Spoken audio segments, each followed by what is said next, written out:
So it's really only an hour and a half worth of stuff.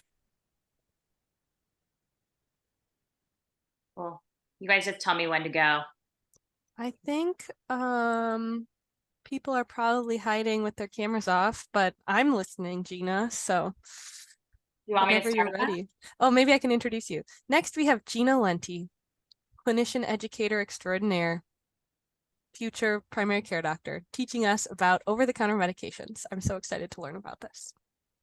Awesome. Yes, of course. And the very appropriate segue from that wonderful talk on death to now talking about over-the-counter medications. For all of the interns who just transitioned off of wards, perhaps this feels a little bit similar to that. But to dig into it, I am Gina. I am in R3 in the primary care track, as Nikki alluded to, and I'll be talking about over-the-counter medications. So here are my objectives. They are to name and just familiarize ourselves with the common over-the-counter brands that are associated with some of these generic ingredients, to understand the pharmacology, the efficacy, and the potential harms of some of the over-the-counter medications we see our patients using, to really scrutinize the advertising and the contents of these medications, and then along the way to develop some tips for patients on how to approach over-the-counter medications. And then I secretly want you guys all to be inspired to just go to your local drugstore and check out some of the medications there, because I had a lot of fun doing that. So here are the medication classes that I'm going to go through. The top three here on the left are ones I'm going to spend the most time on, using the structure on the right.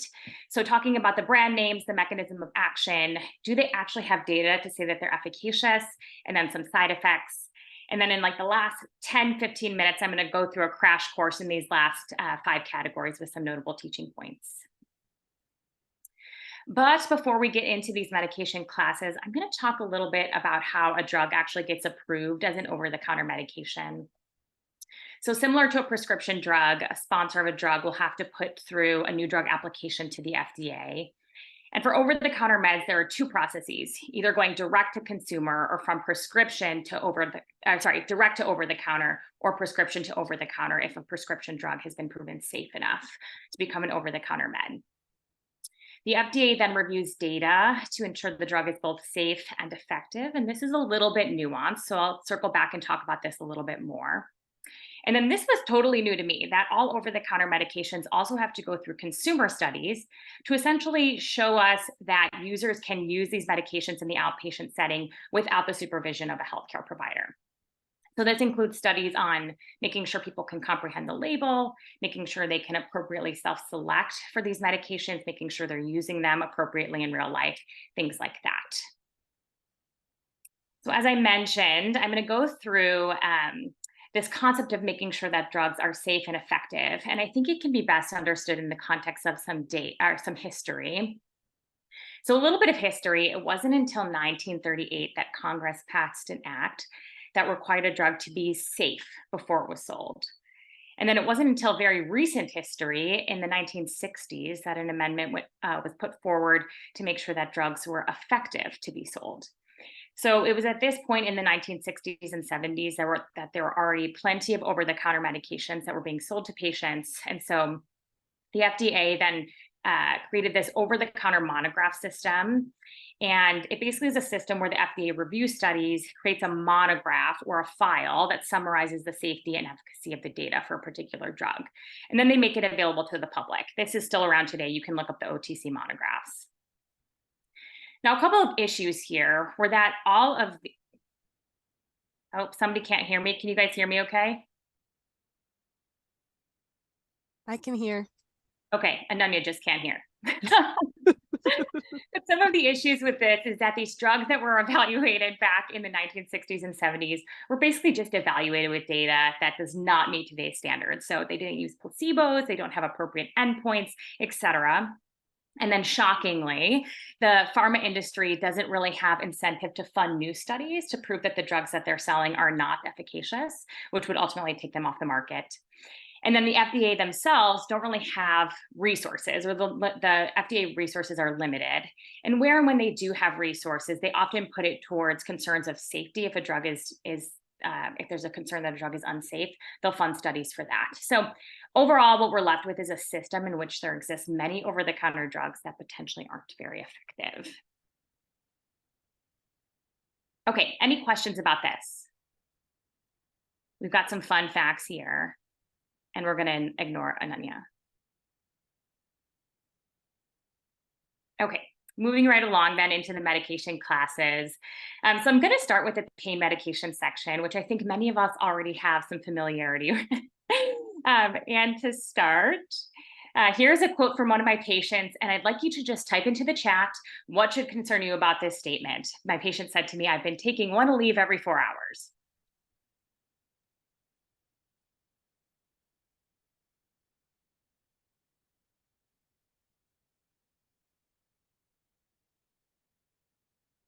Okay, awesome. So I think you guys get the picture here. This patient had confused Aleve with one of the other over-the-counter medications. So for NSAIDs and acetaminophen, I think many people have familiarity with these meds, so I'm not going to belabor the mechanism of action or the side effects. But I do think it's helpful to review the common brands and the doses that our patients have access to over the counter. So as a review, Motrin and Advil are ibuprofen 200 milligrams. In contrast, Aleve is naproxen 220 milligrams. And as we all know, naproxen is supposed to be dosed usually every 12 hours, every 8 hours at the maximum, in comparison to ibuprofen, which is usually every 4 to 6 hours. So my patient had confused Advil and Aleve. And you can see how this can be very confusing to patients. The other medication that I'll call out here is aspirin. I think we all know aspirin in the context usually of cardioprotection, using baby aspirin. But believe it or not, people are still using aspirin for pain control too. And a common brand name for aspirin is Bayer aspirin, sold in 325 milligram tablets. And this was learning for me, honestly. Aspirin for pain is dosed every 4 to 6 hours with a maximum daily dose, according to UpToDate, of 4 grams per day. So similarly with acetaminophen, I think it's helpful to know accessible dosages and their corresponding names. So common for Tylenol regular strength is 325 milligrams. Extra strength is 500 milligrams. And then this extended release formation is 650 milligrams. And this often is called like Tylenol 8-hour or acetaminophen 8-hour.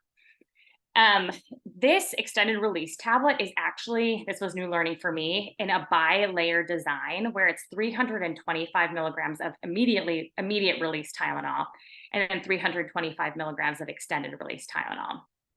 There was a bunch of papers out in like the late 1990s that talked about how this could be implicated in Tylenol overdose and how it's important to know. I don't know that it would necessarily change management, but maybe something to ask your patient about if you're concerned about Tylenol overdose. Okay, great. Now moving on to our topical pain med sections, which I'm hoping maybe will give some more learning points here. Here's another quote from a recent patient of mine, literally 2 weeks ago. I suggested that he use topical diclofenac gel for his shoulder arthritis. I said it's a topical non-steroidal anti-inflammatory. And he said, well, I have Aspercreme at home and it doesn't really work. Oh, John, we'll get to these. Anybody know what's going on here with this patient or why this is potentially wrong?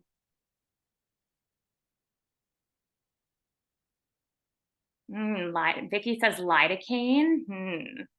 I like that. Aspercreme is lidocaine versus diclofenac. Okay, interesting. I think there'll be some good learning points here. Okay, so you guys are going to see a lot of these tables in this talk, and they're a little bit of busy slides, but I'm somebody who loves to screenshot things during academic half day. So my hope is that these tables are easily screenshotable for you to take into the future. But here are some very common topical pain med active ingredients, and I'm going to go through some common brands here. So for topical NSAIDs, a very common generic is diclofenac, and a very common brand and is Voltaren gel. A topical salicylate. So Aspercreme is actually a topical salicylate, and I'll talk a little bit more about what that is. Our anesthetics, then, of course, there's topical lidocaine patches, topical lidocaine cream over the counter. I will call out here that Salonpas is one brand that sells them, but there are many different brands of lidocaine patches. The other thing that I'll call out here is that this is lidocaine 4%, and 4% is what can be sold over the counter. We can prescribe 5% lidocaine patches. For capsaicin cream, a common brand is Zostrix. And then for camphor and menthol, this is your Icy Hot, your Bengay, your Tiger Balm, so many different brands here. With regards to mechanism of action, so for NSAIDs, I think we have a good understanding of this. NSAIDs are anti-inflammatory, they inhibit prostaglandin synthesis. And then for our topical anesthetics, they reduce charges from superficial nerves, usually through the voltage-gated sodium channels, if you can remember from Sketchy. And then interestingly, despite popular belief back in the day, asparcreme, despite being a topical salicylate, actually does not work like an NSAID. It works as a counter-irritant. And all three of these work as counter-irritants. So a counter-irritant acts by essentially activating and then desensitizing epidermal nociceptors. So essentially creating some sort of sensation that distracts from another sensation like pain. Do these things actually work? All the creams, McKenna. The answer for topical NSAIDs is pretty overwhelmingly yes. And there's some data to suggest that topical NSAIDs for inflammatory disorders can work even just as well as oral NSAIDs. These are things like arthritis. And then many people express concern about systemic toxicity, but in many of these studies, systemic toxicity was actually quite rare. For the topical anesthetics, these also work, and they work typically more for neuropathic disorders compared to inflammatory disorders, but there is some data to suggest that they're also helpful for inflammatory disorders, and they are incredibly well tolerated. So I think we're often using these both in the inpatient and outpatient setting. For the counter-irritants, then, the data is a little bit more mixed, or there's weaker data to support their effectiveness. That said, for all of these, they're all tolerated quite well. The one side effect that I will call out is that for capsaicin cream, people can have pretty intense burning pain upon application, so it's intolerable for some patients. But I think the big take-home points for this slide is that our most effective topical pain meds are topical NSAIDs and anesthetics. But all of these pain medications may have some effect for some patients, and they're generally all well tolerated. Okay, this is screenshot time. John, you are speaking my language. We'll get to this. Okay. All right, moving on to the next slide, considering other considerations here. Other things to consider for your patients are that there are many other brands of pain meds targeted at specific types of pain, like Midol is for period cramps, and Excedrin is targeted for headaches. A good thing to educate your patients on here is that, number one, many of these targeted pain medications don't even contain the active ingredient that's most effective for that symptom. And Midol is a great example of this. It contains acetaminophen, caffeine, and an antihistamine, but no NSAIDs, which NSAIDs are the best thing for treating period cramps. The second thing that I want to call out is that these combination brands may be more costly without actually being more helpful. So it's probably best to encourage your patients to purchase the ingredients in these medications like Tylenol, like NSAIDs, and to do that separately. And then to John's point, many of these different brands that I mentioned in the prior slide, like Salonpas, like Icy Hot, actually do have different formulations. So this Salonpas brand or type actually has menthol and a salicylate in there. And this Icy Hot brand actually has lidocaine cream in there. And so there's actually a lot of overlap. So again, encourage your patient to pay attention to the active ingredient on the label to decide what product they want to purchase. Any questions here? John, I love how excited you are about this topic, and please keep chiming in.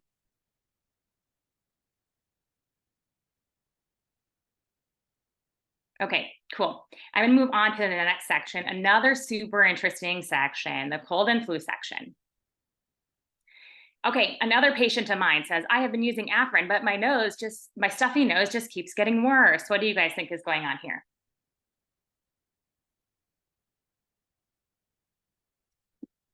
Oh, love it. You guys are so on top of it. Okay, I see rebound effect. I see somebody saying, of course it is. All right, so moving on to another wonderful chart I have here. These are the most common over-the-counter cold and flu generic ingredients, and they are phenylephrine, pseudoephedrine, dextromethorphan, and guaifenesin. To go through the common brands here, both pseudoephedrine and phenylephrine can be found as Sudafed products. And you can see pseudoephedrine is sort of the original Sudafed, and then phenylephrine is often labeled as Sudafed PE. And they're both in the decongestant class of medications. Dextromethorphan then is considered an antitussive or an anti-cough medication, and Delsym is a common brand here. Ananya, we're getting to it. You guys are so on top of it. For guaifenesin, then this is in the expectorant category, and a common brand here is Mucinex. And then Robitussin, I put it right in the middle here because it's often a combination of of dextromethorphan and guaifenesin. What I'll say in reality is that if you go into the over-the-counter cold and flu section, you're going to find a combination of all of these medications in many different drugs. To go through the mechanism of actions here for phenylephrine and Sudafed, both of these work as alpha adrenergic agonists, and they act as vasoconstrictors, specifically in the respiratory mucosa to decrease congestion. Interestingly, Sudafed also has some beta adrenergic agonist properties, and the thought is that possibly that leads to bronchodilation as well. For dextromethorphan, it's kind of got an interesting mechanism of action. It is thought to decrease sensitivity of cough receptors in the brain, and it's thought to maybe be an NMDA antagonist. When I was looking up the mechanism of dextromethorphan, there's also a lot of studies out there using dextromethorphan to see if it's effective for things like chronic pain and other sort of neurologic disorders because of these properties. And then for guaifenesin, the mechanism of action is not quite well understood, but it's thought to increase hydration of the respiratory tract mucosa and decrease viscosity of mucus. All right, you guys, I see a lot of chatter down here about how phenylephrine has been in the news lately about does it help or not. And just as of late, there has been an FDA committee that has said oral phenylephrine compared to placebo is not effective. And so we'll circle back to this a little bit more. That said, pseudoephedrine does have some more data to say that it's effective.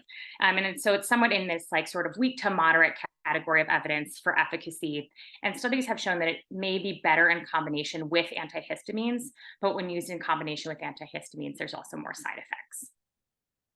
And then for dextromethorphan and guaifenesin, they have fairly weak data to say that they're effective, and they're often found in the minimal or uncertain benefit category of recommendations. Even in studies which have shown statistically significant benefit, the benefit is often quite small. So as Rima is saying here, for side effects to watch out for both phenylephrine and pseudoephedrine, you do want to have caution using these in patients with a cardiac history or with hypertension.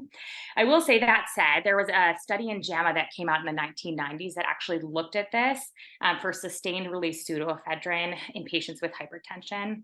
And in their study population, they showed an upward trend in these parameters, but it was not statistically significant.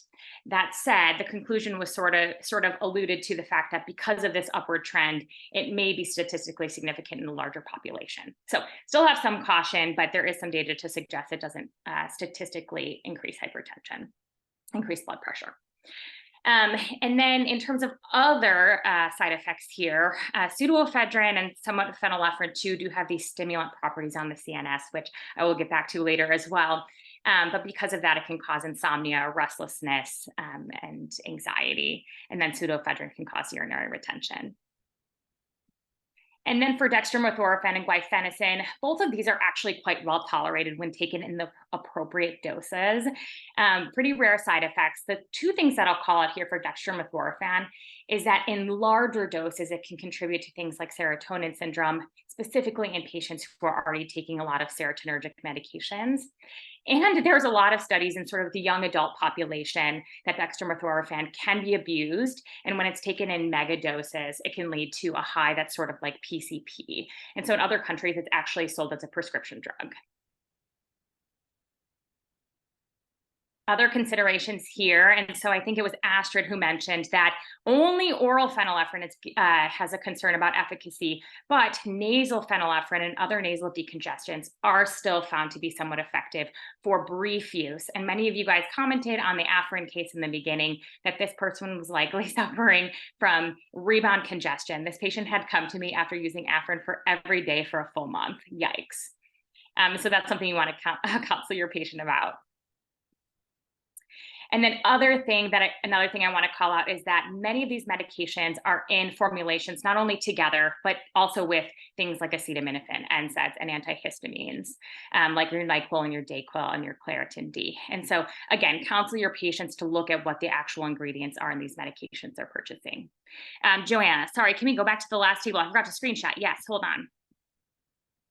I forgot to remind you to screenshot too. Okay, go for it.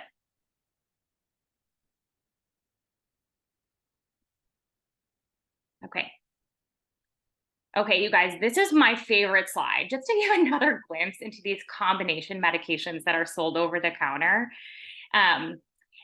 This is just a case in marketing and one that made me laugh, but also be super concerned at the same time. Okay, here at the Advil cold and flu people, the flu is highlighted yellow. This will totally treat your flu, and it contains ibuprofen 200 milligrams and diphenhydramine. And this is a daytime medication. Okay. Next one, though, here's Advil cold, cough, and flu nighttime, which also contains ibuprofen and 25 milligrams of diphenhydramine. Okay, but if you want Advil cold and sinus, you want your sinuses cleared out, take this ibuprofen and 30 milligrams of pseudoephedrine. But don't confuse it with Advil cold and sinus nighttime, which contains ibuprofen, pseudoephedrine, and chlorpheniramine, which is a first-generation antihistamine as well. And certainly don't confuse it with Advil Cold and Sinus Plus, which actually just has the same exact ingredients as the one above. And then, of course, if you really want to hit your cold, sinus, and flu extra strength, then just go ahead and take the same ingredients, but in double the doses. So you guys can see that the marketing around this can be very, very confusing for patients. And so again, counsel your patients to really look at the active ingredients. I'm seeing a lot of questions pop up here. Do people actually buy bleach? Is there a real benefit to the Advil company? So many good questions here. Okay, I don't know if there's any active questions. Feel free to repost your question if there was something that I missed here. Okay, so I talked about a lot of different medications that don't work for cold and flu. So what is actually effective? So NSAIDs and acetaminophen are effective for aches and pains. I think that is pretty self-explanatory. NSAIDs can actually be effective for helping sneezing, and then they both can be effective for helping rhinorrhea. But neither of these medications are effective for cough. As I already mentioned, both nasal and oral decongestants, specifically pseudoephedrine, can help with nasal congestion, and they're better in combination with antihistamines. But again, this does not help with cough. The only medication that has been shown to improve cough with URIs is intranasal ipratropium, which is not over the counter. So this is something you would have to prescribe to your patients. And then among the world of other things that are ineffective, antihistamine monotherapy, nasal steroids, which is something I've certainly told my patients to take during URI, and antivirals and antibiotics. Okay, and then many people were alluding to this current events that's been going on. So if you look at the article on the left, which is dated just last month, September 2023, it was around this time that the FDA convened a committee that came together to discuss this efficacy of oral phenylephrine. And in reviewing all the data, they decided that phenylephrine is not efficacious compared to placebo at improving nasal congestion. So what is next for oral phenylephrine? While this advisory committee can give advice, it's sort of up to the FDA to take their advice. And so what it looks like on the FDA website is that they may open this sort of discussion up to the public to comment on a proposed order of discontinuing phenylephrine. But keep it on your radar that this may come off the over-the-counter shelves in the coming days, probably more like months to years. And then on the right is an older current news, if you will, discussing information related to the 2006 law, which forced pseudoephedrine to get pulled from over the counter to behind the counter to regulate the purchasing of it. And that's because it can be illegally processed into methamphetamine. There's been many pushes to actually make it a prescription drug, and it is a prescription drug in some states, such as Oregon. Okay, any other questions here? Again, did I miss any questions in the banter of the chat here?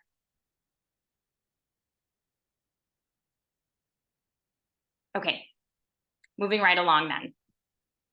Okay, next section here that's got a ton of medications in it, and I'll try to go through this one a little bit more quickly, is the GI section. Okay, here is a chief complaint that that was listed for, I think it was a 25-year-old patient or like a college student, that the chief complaint was diarrhea and black tongue. Does anybody know what's going on here or what could be going on?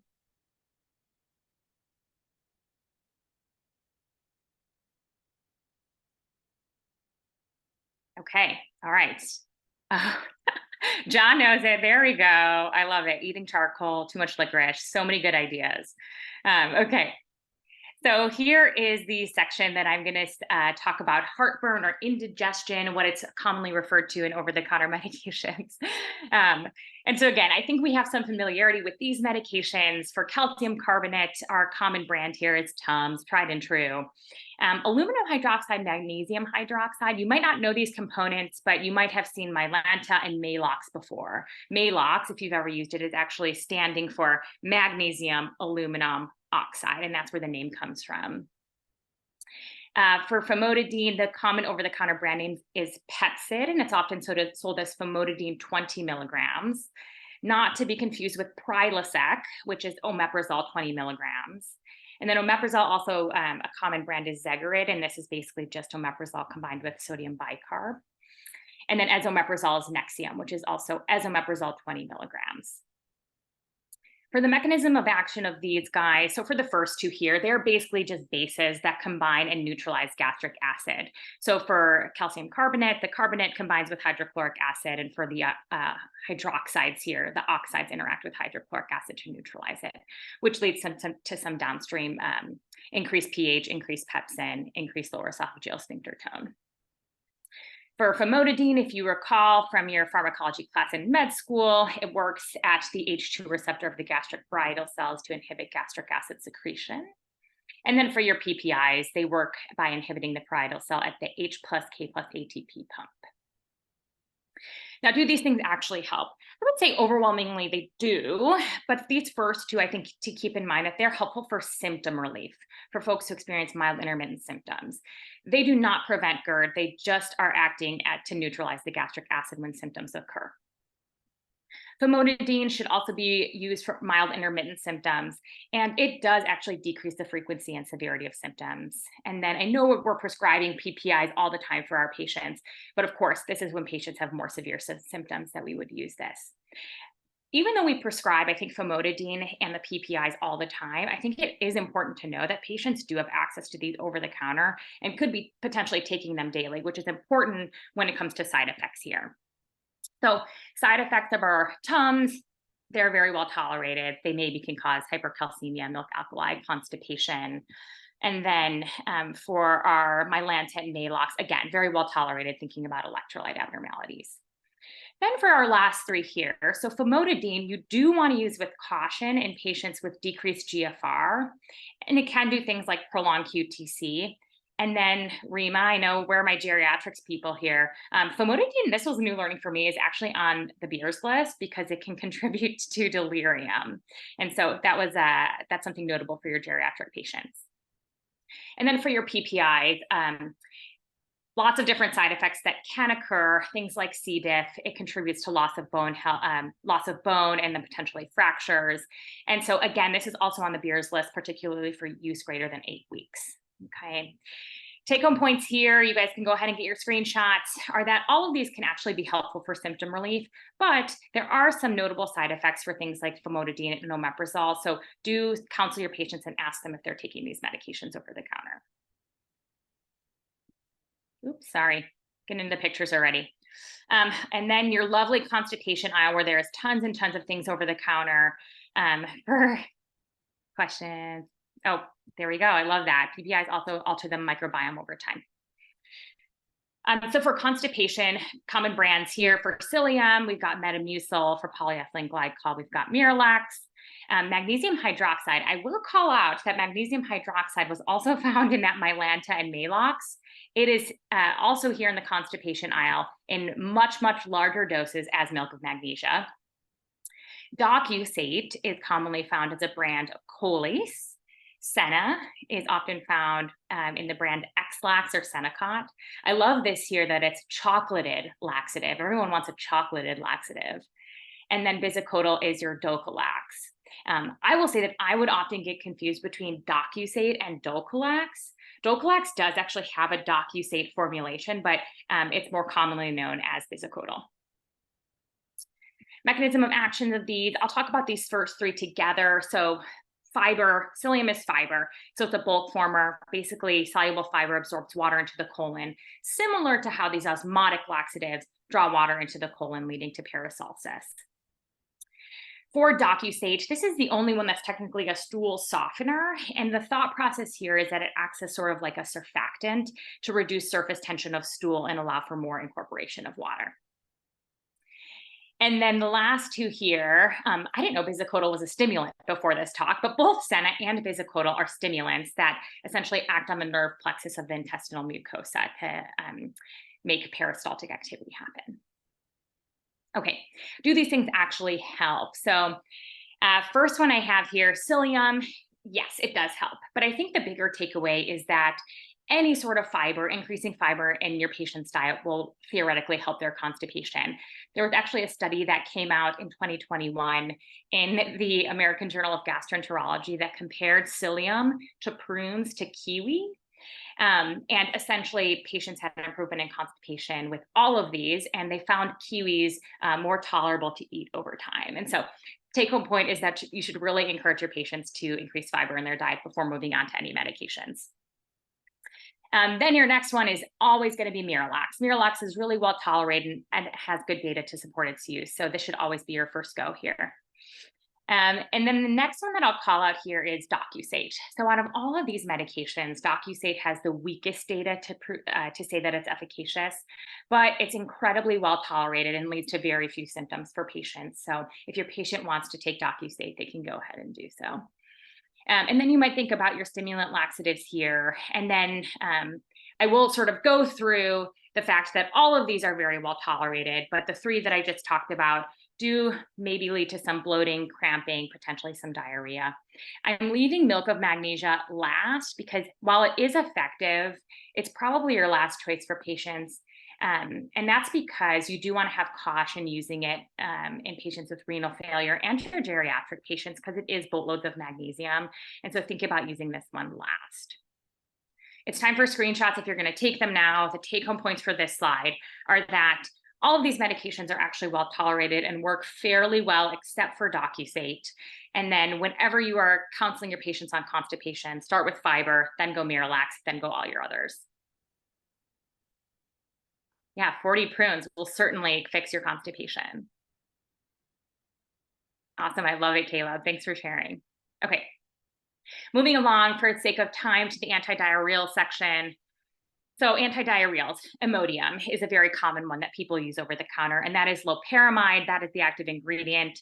Loperamide acts on the opioid receptor of the intestinal muscle to inhibit peristalsis. And then it actually has some anti-secretory properties too, so preventing secretion of water into the colon. I have always been concerned about using loperamide in folks with acute diarrheal illness because of this concern for potentially prolonging illness, and I felt like I learned that in medical school. All in all, you actually can use this with acute diarrheal illness, but you should avoid it in folks who you are concerned have inflammatory diarrhea. So really bloody diarrhea and a fever is when you should avoid using loperamide. It can cause QTC prolongation and then potentially prolongation of illness with inflammatory diarrhea or something like C. diff. And then the other antidiarrheal, which I will admit I never knew was actually an antidiarrheal, is Pepto-Bismol. So bismuth salicylate. And the thought is that the mechanism of action of bismuth is anti-secretory, that actually the salicylate portion is anti-secretory, and then the bismuth portion is antimicrobial or anti-inflammatory. Bismuth is less effective than loperamide in studies, but it is better than placebo, so it may have a role in inflammatory diarrhea. And then potential side effects are, it can potentially cause salicylate toxicity. So in folks who take aspirin, you may be a little bit more cautious in. But then going back to our chief complaint, it can cause changes in stool color and changes in tongue color. So that is what this patient was doing. They were crushing Pepto-Bismol for their acute diarrheal illness, and they turned their tongue black. Cool. Moving right along to the last section then, this was a really interesting section to look up on UpToDate because I came to the flatulence section on UpToDate, which I encourage everyone to look at. but our anti-gas section. So simethicone or Gas-X, simethicone is also in Mylanta. Simethicone works as an anti-foaming agent. And the best sort of explanation that I can give you is when your beer is really foamy and you sort of like take oil off your nose and then put it in your beer. That's essentially how simethicone is supposed to work. The data is that it does not have really any consistent data for efficacy for prevention or treatment of flatulence or bloating. It may help in combination with loperamide for these acute diarrheal illnesses, but other than that, doesn't have a lot of efficacy. There are some studies recently that it may be helpful in colonoscopy prep to sort of get rid of bubbles for our gastroenterologists to better see the colon. Okay, questions here. I see a lot of things in the chat. Lubiprostone, Josh, I did briefly look this up, but I don't remember what the data is like. If anybody wants to quickly Google it and tell us, then that could be helpful. PowerPoint sent out. Yes, I can send this PowerPoint out. Thanks, Clinton. Okay, question I got from a patient. Does gases increase your flatulence by getting it out or break up the gas? Again, Astrid, it doesn't really work very well. And so it's hard to say what it's actually doing. I think it would be my response to that. But the thought is that it actually just sort of breaks up the bubbles and the gas in the colon. Okay, cool. All right, moving on to our last section here, and I'm looking at my time. I know the interns have to go at 10:45-ish, but we're now going to go through a crash course in all of the other sections, and I'm going to move through it very quickly, just with some notable teaching points here, and then I'll take questions at the end. Okay, for our allergy section, I'm not going to belabor a lot of points about the allergy section, other than it looks very beautifully set up in Rite Aid. But I'm just going to go through the common brands that are associated with our generics. So cetirizine is Zyrtec, loratadine is Claritin, fexofenadine is Allegra, and levocetirizine is Zysol. And then it really bothered me that Zysol was on the bottom and Benadryl was on the second to bottom. I wanted it to be the other way around. But anyways, Benadryl is then our first generation antihistamine, which I'll talk about a little bit later. Key points about second generation antihistamines, they are found in tons of over-the-counter medications, but their real only indications are for allergic rhinitis and urticaria. I think we do know that their adverse effect profile compared to first generation antihistamines is better, specifically with their lack of anticholinergic properties and less sedation. But cetirizine, I will call out, is the most sedating of the second generation antihistamines. So if your patient is having more sedation with Zyrtec, you may suggest one of the other. I see team fexofenadine down here. And then oral antihistamines are less effective than intranasal steroids for treating congestion related to allergic rhinitis. So to talk a little bit about the nasal steroids, common brands here are Nasacort, which is triamcinolone, and Flonase, which is fluticasone. Really, nasal steroids should be the initial treatment of allergic rhinitis, and they can be used as monotherapy even without antihistamines. Nasal steroids also have better efficacy compared to intranasal antihistamines like azolastine, if you've ever heard of that. And then we do use nasal steroids for other indications as well, like sinusitis. Quickly going into the sleep section here, I'm going to go review all the questions at the end. Here is the wonderful sleep section at Rite Aid, and this is all melatonin, and this is all Benadryl. So that's what people have for sleep over the counter. Quickly going through the data on melatonin. Overall, the data shows that melatonin has a small impact on sleep latency, and so the time it takes to fall asleep, and maybe a small impact on total sleep time. But some studies have shown that increasing the dose, sort of even beyond like 1 milligram, doesn't really necessarily increase the effectiveness. There's kind of a plateau effect at fairly low doses. And then this was super interesting to me. So I think it's key to note that melatonin is actually sold as a supplement in the US, and so has less regulation by the FDA. And one study in the Journal of Sleep Medicine, and that came out in 2017, it was actually a study in Canada, but it showed that 71% of the supplements that they studied were outside of a 10% margin of the amount of melatonin that they claimed to have. So some of them had 3 to 4 times the amount of melatonin. Some of them had 85% less melatonin. And then I think potentially the even scarier thing is that a lot of these melatonin brands had other ingredients, including 26% of them were found to contain serotonin. And so because of this sort of lack of regulation, melatonin actually requires a prescription in other countries like the EU. And then, of course, antihistamines. The most common antihistamines found in sleep medications are diphenhydramine and doxylamine. Doxylamine is Unisom. And then, as John mentioned earlier, anything PM or nighttime is going to contain dextromethorphan or doxylamine. And of course, we want to caution using this in older adults as they're highly anticholinergic, increased risk of falls, delirium, and dementia. And then actually for patients of any age, tolerance can develop when using this medication as a hypnotic. Moving on to the skin section, and the skin section really is hydrocortisone cream. You can see this picture here, hydrocortisone cream, maximum strength. This is indeed maximum strength. The maximum strength of hydrocortisone is 1% sold over the counter. And just to give a sense of potency compared to other topical steroids, hydrocortisone is in the low to least potent group of steroids. And for context, many recommendations for atopic dermatitis or eczema, most of them recommend at least hydrocortisone 2.5%, and that's just for mild disease or sensitive areas. Hydrocortisone 1% does have some indications for anal pruritus, hemorrhoids, vulvar dermatitis, or inflammatory itch in other sensitive areas. And then there are some other therapies for local pruritus over the counter, and these include cooling lotions. I always wondered what's in Sarna. It's actually just camphor and menthol is in the original formulation, and so similarly acting as a counter irritant for itch in this case. There is topical Benadryl, and really patients should only be using topical antihistamines for histamine-mediated processes like mosquito bites. And then there are also topical anesthetics. If you see in this CeraVe bottle, it's 1% pramoxine, and there is some data to suggest that topical anesthetics like pramoxine may be useful in things like uremic pruritus, post-burns, and even for some atopic patients. Sarna also has a pramoxine version as well. This is my favorite section to go through, the genitourinary section.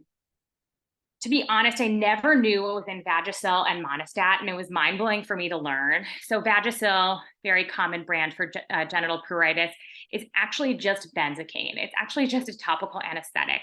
And I love this marketing here. It's the strongest medication for intense itch, including itch from yeast infections. Well, that's kind of misleading. Monistat, on the other hand, the original Monistat is miconazole, which does indeed treat yeast infections. But this is also confusing because Vagisil also has a miconazole version of it called Vagistat. And to make it even more confusing, they both have hydrocortisone versions for folks with sensitive skin. So if your patient has a yeast infection, it can be very confusing with all of these different anti-itch creams out here.